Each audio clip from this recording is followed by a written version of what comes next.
દ્વારકા ભગવાન શ્રીકૃષ્ણની નગરી તરીકે વિશ્વવિખ્યાત છે.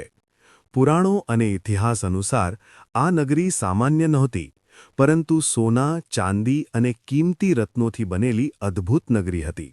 તેથી તેને સોનાની નગરી કહેવાતી. મથુરા છોડ્યા બાદ શ્રીકૃષ્ણે સમુદ્ર કિનારે વિશ્વકર્માને બોલાવીને દ્વારકાનું નિર્માણ કરાવ્યું.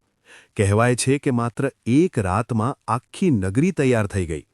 શહેરમાં સોનાના મહેલો, ચાંદીના દરવાજા, રત્નોથી શોભતા રસ્તાઓ અને વિશાળ બંદરો હતા. દ્વારકા યદુવંશની રાજધાની હતી. અહીં વેપાર, સંસ્કૃતિ અને ધર્મનો સુવર્ણયુગ હતો. દૂર દૂરથી વેપારીઓ અહીં આવતા. નગરી એટલી સમૃદ્ધ હતી કે તેની સમૃદ્ધિ આખી દુનિયામાં પ્રસિદ્ધ હતી. પરંતુ મહાભારત યુદ્ધ બાદ યદુવંશનો નાશ થયો. શ્રીકૃષ્ણ ધરતી છોડ્યા પછી પુરાણો અનુસાર સમુદ્ર દેવતાએ